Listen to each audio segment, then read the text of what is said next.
أعوذ بالله من الشيطان الرجيم بسم الله الرحمن الرحيم الحمد لله والشكر لله ولا إله إلا الله والله أكبر ولا حول ولا قوة إلا بالله العلي العظيم بسم الله الرحمن الرحيم دستور مدد يا سيدي مدد يا رجال الله يا سلطان الأولياء دستور مدد يا أهل الله في البلاد مدد يا كتب التسارف مدد الحاك يا صاحب الإمداد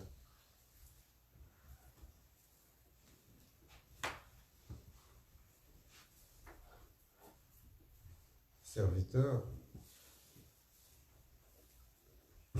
d'Allah, toujours il est une personne facile qui désire le bien et qui désire pour son prochain le khair, le bien.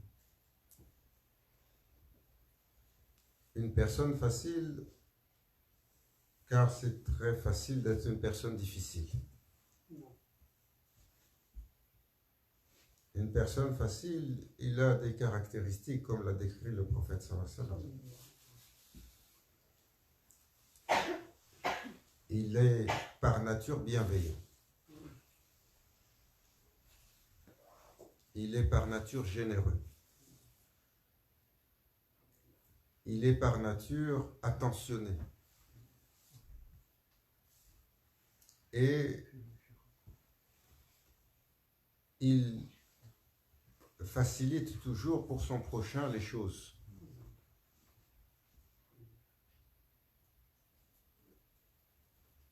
Comme le prophète sallallahu alayhi wa sallam a dit, Abdallah salatu wa salam, si vous ne pouvez pas donner votre bien, au moins retenez votre mal. Donc le croyant, il s'abstient de devenir pour son prochain un mal de tête.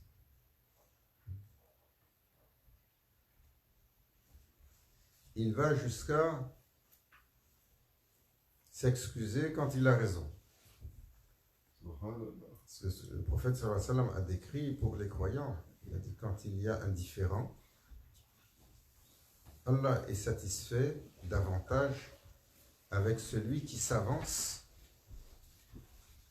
pour s'excuser même s'il a tort.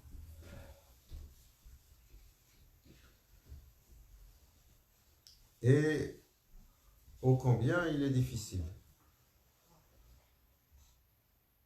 d'être toujours sur la prédisposition du khair pour son prochain, du bien, de la bienveillance, et d'être attentionné. La mesure du croyant, cette bienveillance, elle va se mesurer pour les bonnes intentions qu'on a les uns pour les autres. Car le prophète sallallahu alayhi wa sallam a mesuré la foi, celui qui s'accomplit dans la foi, alors il désire pour son prochain ce qu'il veut pour lui. Rien de moins.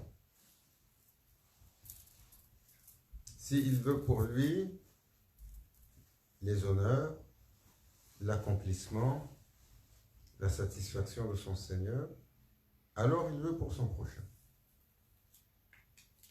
Le prophète sallallahu alayhi wa sallam a décrit le bienveillant à l'encontre des autres, le croyant sur son croyant.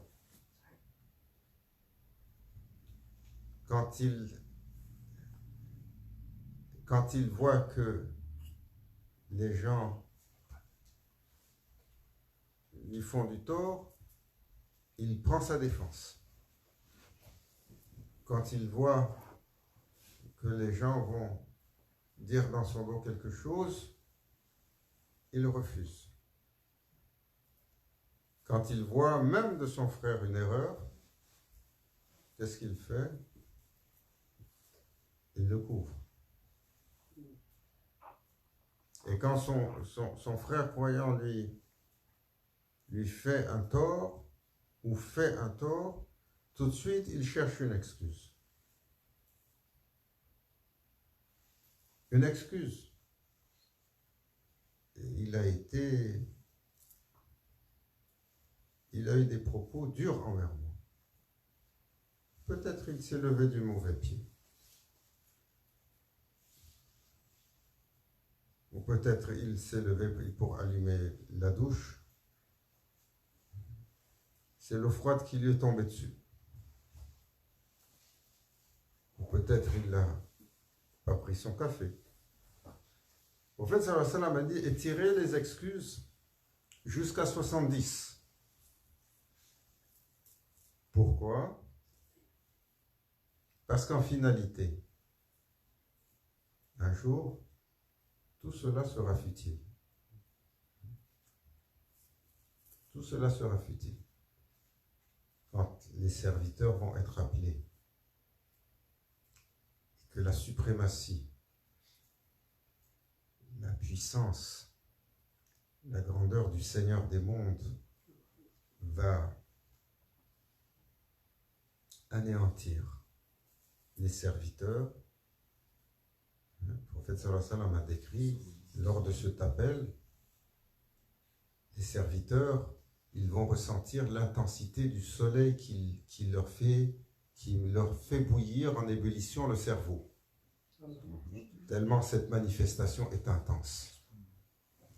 Ils vont en perdre la raison. Chacun va courir dans une direction, désireux de sauver et de sauvegarder son âme. Ni il se souvient de quelqu'un d'autre, ni il pense même à son enfant. Tellement cette manifestation sera Jalal, le Mutakabbir. Elle sera majestueuse, d'une majesté dont la suprématie et la puissance anéantit littéralement. Combien de parents ici? Presque tout le monde. Si on vous dit, arrive un événement où tu ne penses même pas à ton enfant, c'est incompréhensible pour un cœur. Et le prophète sallallahu alayhi wa sallam, pour décrire l'intensité de ce moment, dira même le parent, il ne se souvient même plus de son enfant, tellement il est préoccupé par sa sauvegarde. Alors qui, à ce moment-là, il est appelé pour cette rencontre, il va être appelé devant la cour du sultan des sultans, pour que soit ouvert son livre et le décompte, qui va se dire, ah, lui, il m'a mal parlé, ou lui, il m'a emprunté quelque chose, il ne m'a pas rendu, ou lui, il n'a pas répondu à mon appel téléphonique, ou lui, je lui ai donné quelque chose, elle ne me l'a pas rendu.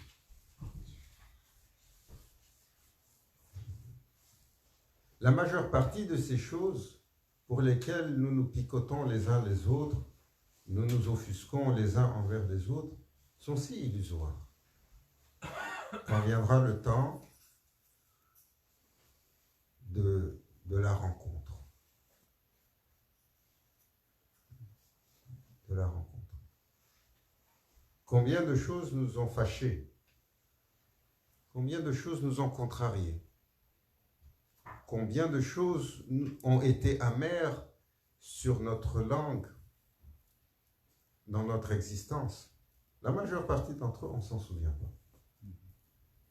Pourtant, quand c'est le moment, Wallahu Akbar, ça prend toute la scène. Quand on est contrarié sur quelqu'un, on arrive à dormir, on n'arrive pas à manger. On est tellement amer qu'on ventile à tous azimuts, à qui veut l'entendre, ce qu'il m'a fait ou ce qu'elle m'a fait. Et personne ne se soucie de ce qui fait plaisir à Allah. Alors, le prophète sallallahu alayhi wa sallam a dit, le croyant, sur son frère qui commet l'erreur, comme As-Sattar, Allah Azzawajal, Allah il est As-Sattar. Hein? Il est celui qui cache qui couvre, qui cache, qui couvre quoi? Nos péchés. Hein? Si on devait découvrir tout ce que nous cachons dans nos histoires et dans nos placards, beaucoup d'entre nous seraient gênés de dire bonjour à l'autre. Chacun, il a son histoire, ou ses histoires. D'autres plus grandes que les autres. Et Allah Azza wa Jal, il est as-Sattar. Beaucoup de ces histoires, on serait tellement gêné de les montrer devant notre prochain. Et dans sa miséricorde, il l'a caché. Pour d'autres, voilà, ça a été dévoilé à un moment ou à un autre. Et même là, quand le serviteur voit son frère dévoilé, il doit avoir de la peine, il doit avoir de l'attention, il doit demander la protection pour celui qui est tombé dans la disgrâce, par bienveillance. La bienveillance fondamentale, les prophètes, les plus grands nous l'ont montré. Sayyidina Abel, alayhi salam, Abel, alors que son frère s'apprêtait à le mettre à mort, à lever le glaive contre lui, qu'est-ce qu'il lui a dit? Il a dit, moi je ne lèverai pas mon bras contre toi. Malgré cela, son frère de sang, Kabil, l'a frappé et l'a mis à mort. Il a refusé de lever son bras, il lui a dit, je ne lèverai pas mon bras contre toi. Le prophète sallallahu alayhi wa sallam, combien ils ont essayé de faire pour le martyriser, pour l'humilier, pour le torturer, pour l'opprimer, pour opprimer ses bien-aimés, ses compagnons. Jamais il n'a retourné un mal pour un mal. Au contraire, comme il disait et donnait l'exemple à ses compagnons. As-Sahaba al-Kiram, radiyallahu anhum arda. Soyez de la douceur et comme le palmier dattier. Même s'il reçoit des pierres, il retourne des dattes sucrées. Quelle difficulté cette bienveillance, les uns envers les autres. Quelle difficulté d'être désireux de couvrir notre frère sur son erreur.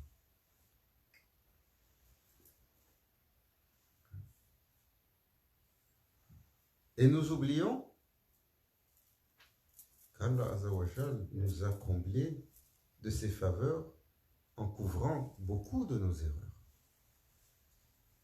S'il les dévoilait, peut-être les gens seraient gênés même de nous donner le salam.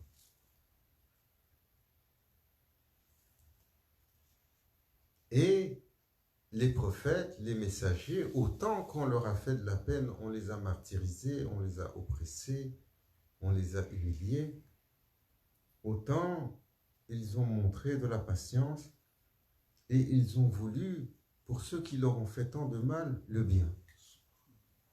Ils ont demandé à Allah Azza wa Jal de leur pardonner. Sayyidina Ali karamallahu wajhahu, Shahi Mardan, Allahu Akbar.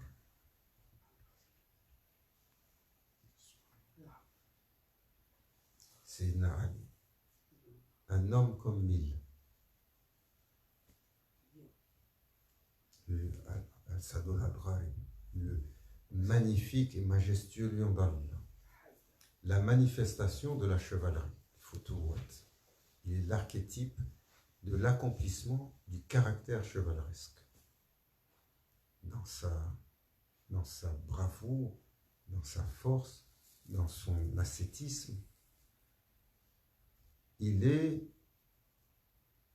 la porte de la connaissance.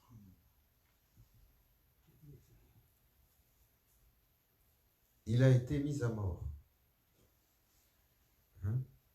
Il a été mis à mort par un homme de la logique, Abdurrahman ibn Muljam,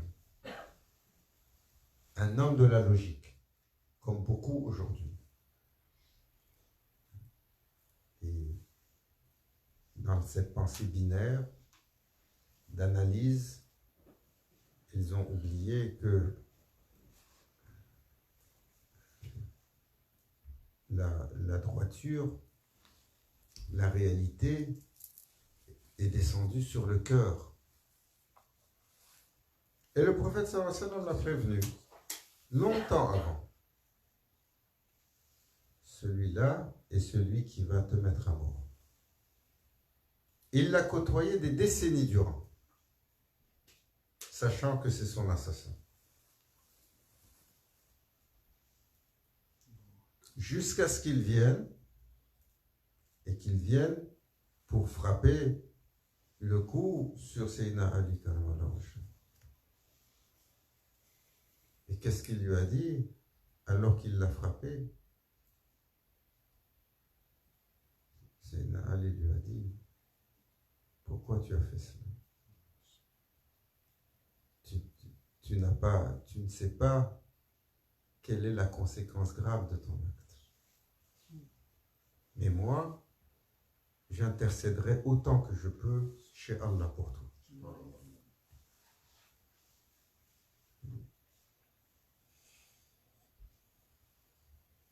Qui peut avoir cette générosité d'aller jusqu'à pardonner,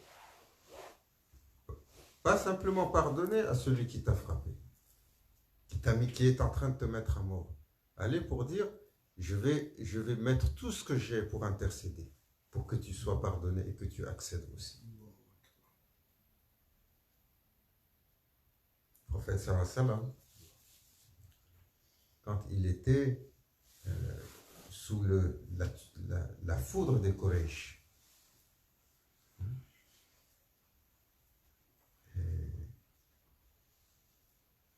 Abu Sufyan, qui était l'un des grands leaders de Quraysh, qui était le chef de toutes les salves malveillantes contre le prophète sallallahu alayhi wa sallam. Il lui a tellement fait de tort. Quand le prophète sallallahu alayhi wa sallam est rentré à Makkah victorieux,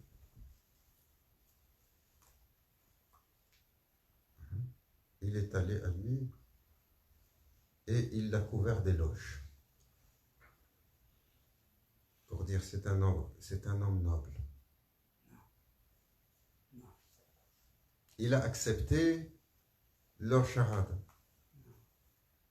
sachant que cette shahada efface intégralement leurs péchés, les rend intouchables malgré tout le mal qu'ils ont fait. Il a accepté et a la shahada de son épouse, et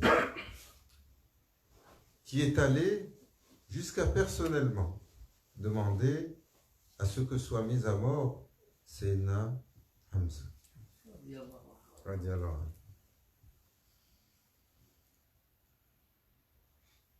Et jamais il n'est revenu sur aucune de ces choses, excepté de leur accorder son attention, de les louanger et de prendre un des enfants d'Abu Sufyan comme son secrétaire personnel qui écrivait, qui était à ses côtés.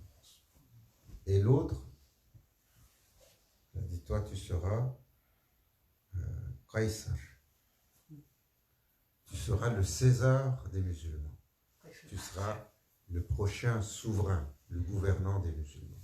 Il lui a dit, tu vas gouverner sur ma famille et ma descendance. Sois indulgent.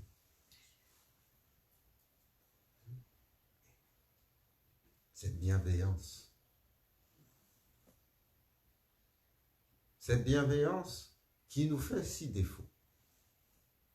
Le croyant, toujours, il a cette attention, il veut le khayr, il veut le bien-être. Mais il doit aller au-delà de vouloir le bien-être, même si il reçoit les épines de son prochain. Même s'il est frappé, comment il est frappé? Il est frappé dans son visage. Frappé dans le visage, c'est l'humiliation. Il y a pire que ça. Même quand il est frappé, où? Dans son dos. Frappé dans son dos, c'est la trahison. Oh, combien amère elle est. Il faut goûter à la trahison pour savoir combien elle peut être amère de celui sur lequel tu as donné l'attention, tu as donné l'amour, tu as donné le respect, ou qui parfois est de ton sang, ou qui parfois tu as fait tellement de sacrifices, qui vient pour une chose ou une autre, te plante la dague dans le dos. Ça arrive, ça nous est tous arrivé. Et parfois ça a été nous. Je ne sais pas. Combien de trahisons nous avons fait. Et malgré cette trahison, qui étaient les traîtres du temps du prophète sallallahu alayhi wa sallam? Hein? Al-Munafiqun.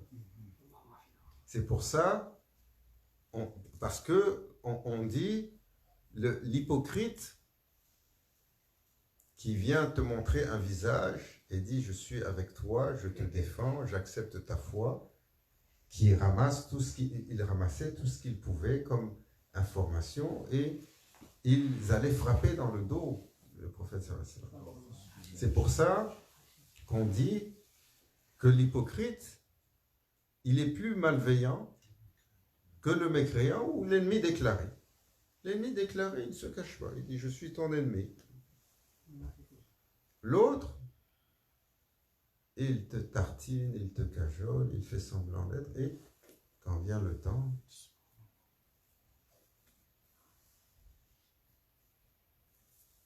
qu'est-ce qu'a donné la trahison avec Sayyidina Imam Hussein?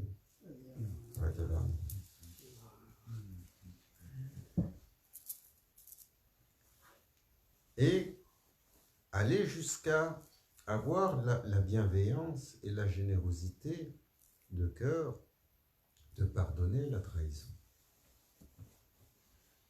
C'est un exercice que nous devons faire, car c'est un exercice que les prophètes ont dû affronter pour nous montrer le chemin. C'est un exercice que les compagnons ont affronté pour nous montrer le chemin.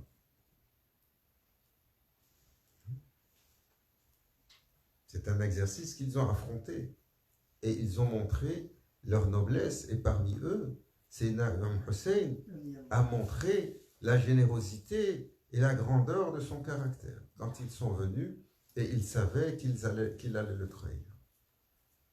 Il a dit j'ai pris un engagement devant Allah et je le respecterai malgré la générosité de Sayyidina Imam Ali qui a dit j'intercéderai pour toi.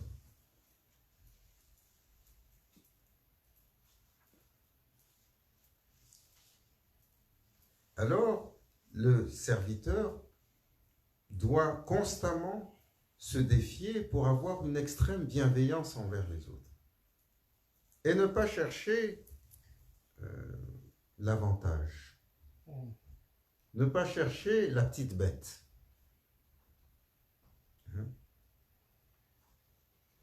La petite bête. Les spécialistes pour ça. On s'offusque sur des détails. Alors que la vie est en train de nous passer entre les mains. Et la mort frappe à notre porte tous les jours. La mort frappe à notre porte tous les jours. Tous les jours, lorsqu'on se couche, le prophète sallallahu alayhi wa sallam a dit, c'est la petite mort. Couchez-vous comme si il y a une possibilité qu'elle transite sur la mort. Faites votre comptabilité, le muhasaba. Faites le bilan de votre journée.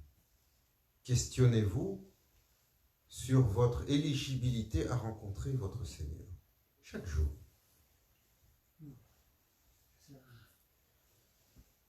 Si tu n'es pas éligible pour telle ou telle raison, œuvre. Si tu as fait du tort, comme tu pars pour le pèlerinage.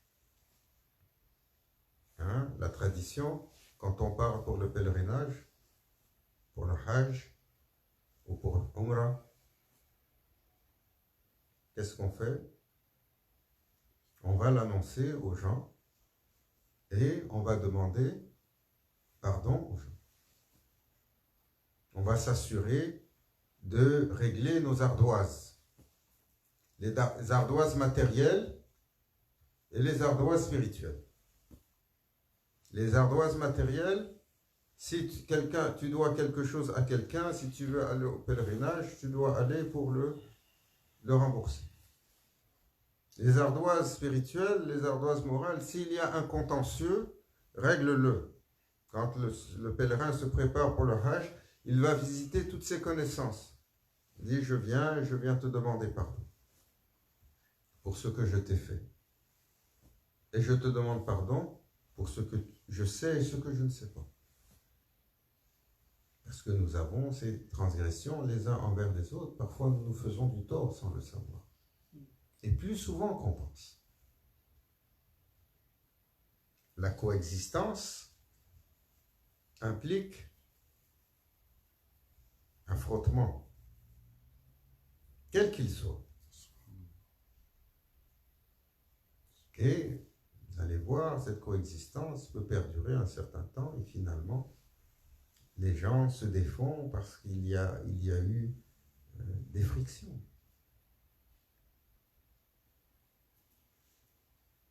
Cette bienveillance du serviteur doit aller à l'extrême. Et nous devons nous rappeler jusqu'à quel point notre souffle, il est compté. Et nous ne voulons pas être de ceux qui ont été petits dans les choses de ce monde. Le prophète sallallahu alayhi wa sallam a dit, le plus grand des perdants, le jour de la rencontre avec son Seigneur, est celui qui a été en présence d'un trésor et n'en a pas tiré bénéfice. Le trésor, c'est l'islam. Le trésor, c'est la grandeur de ce chemin de lumière, sa perfection et sa noblesse. Le chemin de la révélation, un chemin de lumière. Quelle tragédie pour celui qui s'assoit sur l'islam et ne bénéficie pas de son enseignement, ne bénéficie pas de l'accomplissement qui en sort et reste petit dans les petites choses. Alors que l'islam invite à la grandeur d'âme. L'islam invite à l'accomplissement. L'islam invite à la suprématie du caractère. En dépit de tout ce qu'ils peuvent penser ou tout ce qu'ils peuvent dire de l'islam.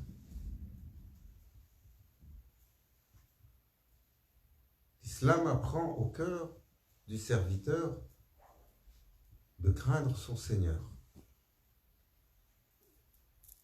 et de s'imprégner de paix, de miséricorde, de générosité, d'amour de respect, d'attention envers tous, de réfréner son mal, de réfréner sa colère, de réfréner sa jalousie, son envie, son désir de contrôler, son désir d'opprimer, son désir de suprématie sur les autres. L'islam nous enseigne cela comme valeur, d'être grand de caractère et de ne pas se laisser prendre dans des futilités. La générosité de caractère, la bienveillance, elle s'étend jusqu'à Malish. C'est pas important.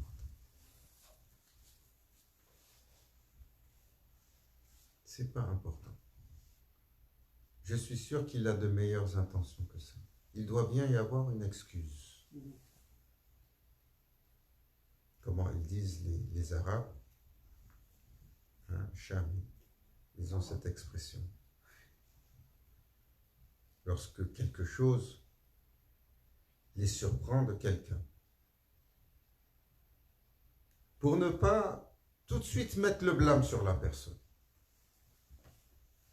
pour couvrir,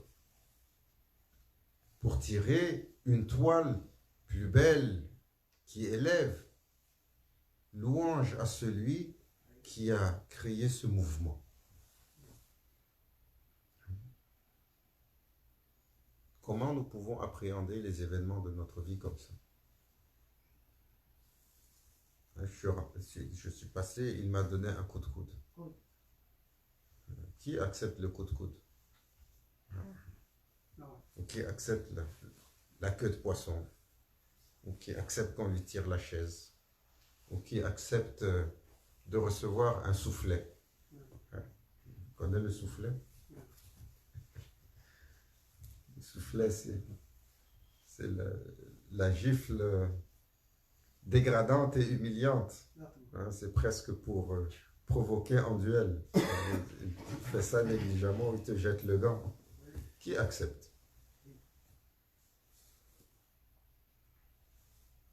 Sans dire louange à celui qui a créé ce mouvement, qui a créé ce scénario, à celui qui est derrière ce scénario. Tout de suite, dans cette annonce, le serviteur évite de tomber dans la réaction épidermique de son ego. Il voit en chaque instant un dessein beaucoup plus grand. Et de se dire, si Allah a écrit ce moment et ce mouvement, quelle doit être ma réponse? C'est une telle façon de réagir qui a été le manteau des gens de l'accomplissement. C'est ainsi que Sayyidina Omar, radiallahu anhu, quand on est venu, il était en train de guider la prière. Est venu un ennemi par derrière qui l'a transpercé. Il a essayé de continuer la prière, mais il n'est pas arrivé. Il est tombé. Notre compagnon s'est avancé pour continuer la prière. Ils ont continué à prier. Il est en train de se vider de son sang parce qu'il avait été perforé au ventre. Quand il y a un danger dans la prière, il y a la clause que tu peux sortir de la prière. Hein. N'est-ce pas? Pourquoi ils n'ont pas invoqué cette clause, les compagnons? L'iman, c'est leur foi inébranlable, même devant des événements aussi tragiques. Allah, Allah. Au lieu de chercher tout de suite la vengeance, il a dit Alhamdulillah. Il a dit Alhamdulillah, c'est pas un musulman qui m'a fait ça. Pourquoi? Pour ne pas avoir à répondre devant son Seigneur pour accabler quelqu'un qui allait perdre tout le bienfait de son islam. Par bienveillance pour celui qui l'a frappé. Il a dit pour lui, il va y avoir quoi? Une circonstance atténuante, même si on ne le comprend pas de cette façon. Parce que ça aurait été un musulman, ça aurait été 1000 fois plus grave pour lui.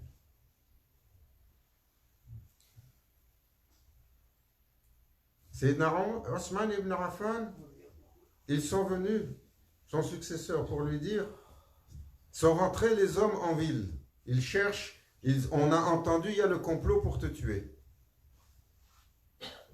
Qu'est-ce qu'il a dit? Ils ne m'ont pas tué. Ne les touchez pas. Mais on sait qu'ils viennent. Il a dit, je vous interdis de les toucher. De un. De deux, si jamais c'est leur intention et qu'ils le mènent à terme, je vous interdis de me venger. Je suis sur la volonté d'Allah. Je vous interdis de me venger. Allahu Akbar. Ça a donné un imbroglio après. Pourquoi? Parce qu'ils ont accusé les gens de la famille de Sayyidina Osman ibn Affan, notamment Abu Sufyan, Muawiyah, dans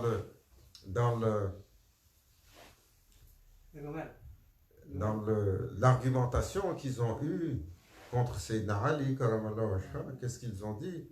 Tu n'as pas cherché la vengeance pour notre prince des croyants. Et qui Sayyidina Ali? Il va suivre. Faire plaisir à ceux-là ou demander ou suivre la volonté du prince des croyants qui a montré la plus grande des noblesses.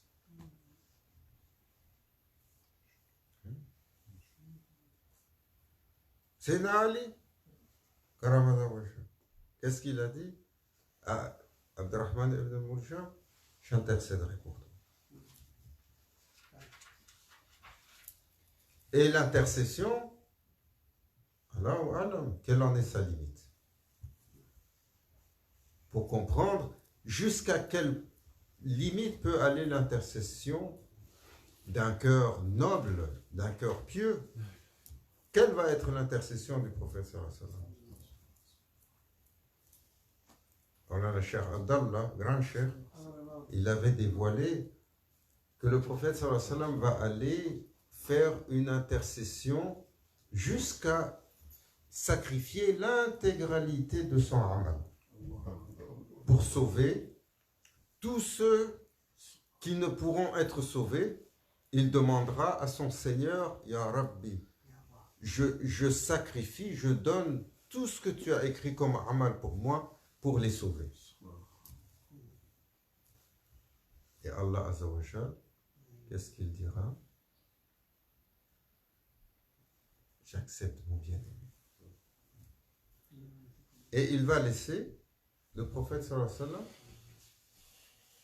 il va laisser le prophète sallallahu alayhi wa sallam sans aucune action méritoire qui puisse lui permettre d'accéder nulle part. Il aura sacrifié dans son intercession ce qu'il a pour permettre aux autres de rentrer. Oh, quel exemple magnifique! Quelle suprématie et quelle beauté!